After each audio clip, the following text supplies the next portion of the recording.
Assalamualaikum warahmatullahi wabarakatuh. Halo semuanya.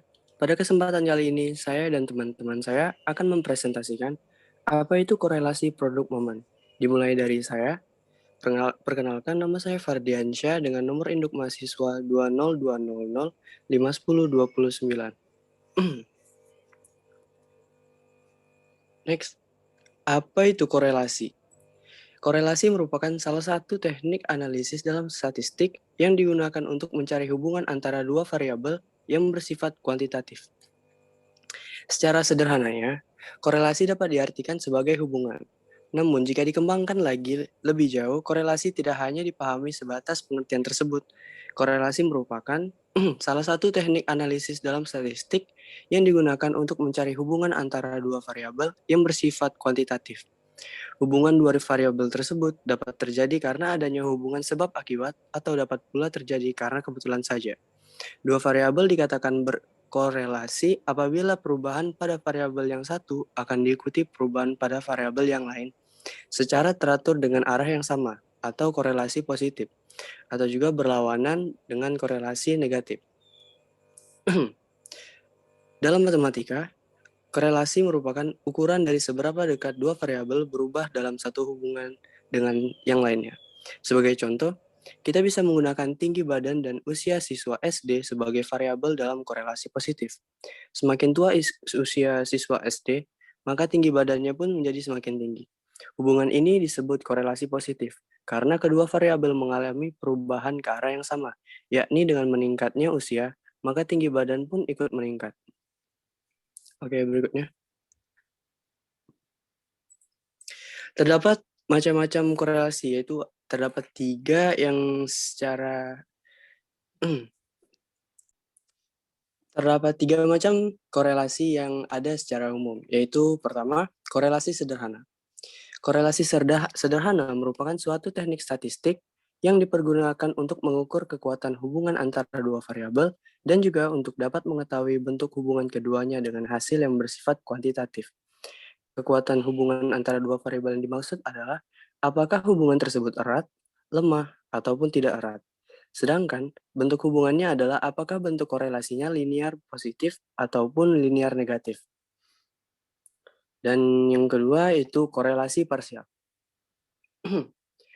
Korelasi parsial adalah suatu metode pengukuran keeratan hubungan atau korelasi antara variabel bebas dan variabel tidak bebas, dengan mengontrol salah satu variabel bebas untuk melihat korelasi natural antara variabel yang tidak terkontrol. Analisis korelasi parsial atau partial correlation melibatkan dua variabel. Satu buah variabel yang dianggap berpengaruh akan dikendalikan atau dibuat tetap, atau sebagai variabel kontrol. Dan yang terakhir adalah korelasi ganda. Korelasi ganda atau bentuk korelasi yang digunakan untuk melihat hubungan antara 3 atau lebih variabel atau 2 atau lebih variabel independen dan satu variabel dependen. Korelasi ganda berkaitan dengan interkorelasi variabel-variabel independen sebagaimana korelasi mereka dengan variabel independen. Ya, berikutnya akan dilanjutkan oleh rekan saya yaitu Iqbal. Assalamualaikum warahmatullahi wabarakatuh. Nama saya Iqbal Saputra dengan nomor induk mahasiswa 20 200 510 dan 216.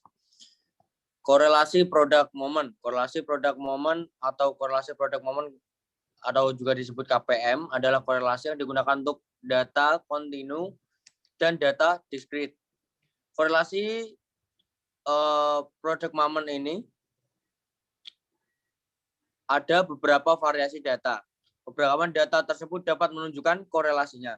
Korelasi ini menghitung data apa adanya, tidak membuat ranking atas data yang digunakan seperti pada korelasi rank Spearman. Karena kita memiliki data numerik seperti nilai tukar rupiah dan rasio keuangan, tingkat pertumbuhan ekonomi, dan berat badan, dan contoh dari data numerik lainnya, maka korelasi produk momen ini cocok digunakan. Sebaliknya, koefisien korelasi rank Spearman atau digunakan untuk data diskrit dan kontinu, namun data statistik non-parametrik. Koefisien korelasi rank Spearman lebih cocok untuk digunakan pada statistik non-parametrik. Dan kedua koefisien korelasi baik korelasi produk momen maupun korelasi permanen ini memiliki nilai antara nilai 1 sampai dengan 1. Semakin mendekati 1 maka korelasi semakin kuat, sedangkan semakin mendekati 0 maka korelasi antara dua variabel akan semakin rendah. Dan untuk pembuatan korelasi produk momen ini ada pun beberapa syarat. Ada di slide berikutnya. Adapun syarat menggunakan korelasi produk momen. KPM merupakan salah satu bentuk statistik parametris karena menguji data pada skala interval atau rasio. Oleh karena itu ada beberapa persyaratan untuk dapat menggunakan korelasi produk momen. Antara lain yaitu 1. Sampel diambil dengan teknik random atau acak. Yang kedua, data yang akan diuji harus homogen. Ketiga, data yang akan diuji juga harus berdistribusi normal. Dan yang terakhir, data yang akan diuji bersifat linear.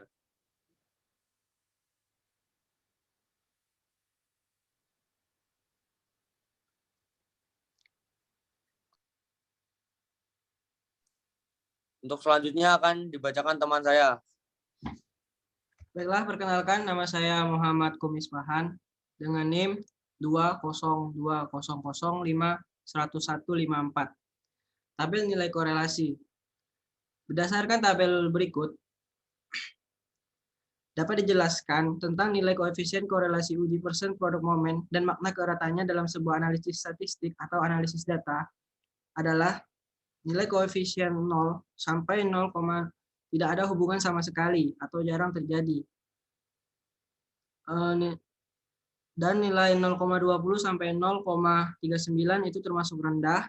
Nilai 0,40 sampai 0,59 sedang, 0,60 sampai 0,79 sangat tinggi, 0,80 sampai 1 itu termasuk sangat tinggi. Nilai koefisien 0 tidak ada hubungan sama sekali atau jarang terjadi. Kedua, nilai koefisien 1 sama dengan hubungan sempurna. Nilai koefisien 0 sampai dengan kurang dari 0,2 hubungannya sangat rendah atau sangat lemah. Nilai koefisien 0,2 sampai dengan kurang dari 0,4 hubungan rendah atau lemah. Nilai negatif berarti menentukan, dan nilai koefisien 0,4 sampai dengan 0,6 hubungan cukup besar atau cukup kuat. Nilai koefisien 0,6 sampai dengan 0,8 hubungan besar atau kuat. Nilai koefisien 0,8 sampai dengan 1 hubungan sangat besar atau sangat kuat. Nilai negatif berarti menentukan arah hubungan. Misal, koefisien korelasi antara penghasilan dan berat badan bernilai minus 0,5.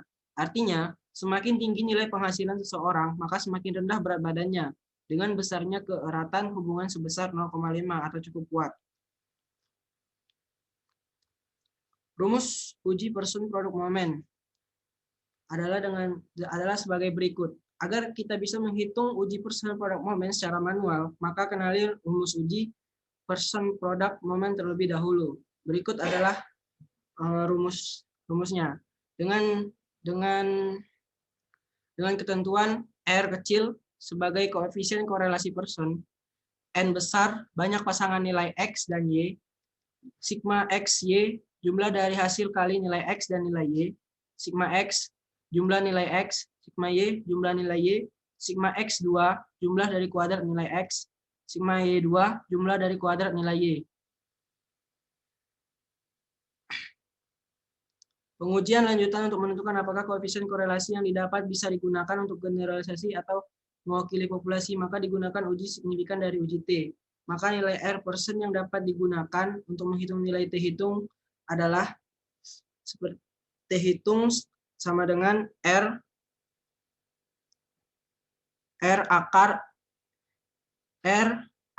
N2 per akar 1 min R kuadrat. Nilai T hitung yang didapat nantinya kita bandingkan dengan nilai T tabel. Apabila T hitung lebih besar dari T tabel pada derajat kepercayaan tertentu, misal 95%, maka berarti signifikan atau bermakna. Kemudian ada asumsi klasik uji persen produk momen. Syarat untuk uji person antara lain linearitas, normalitas, heteroskedastisitas. Mungkin hanya ini yang dapat kami tampilkan. Apabila ada lebih kurangnya, saya mohon maaf. Wassalamualaikum warahmatullahi wabarakatuh.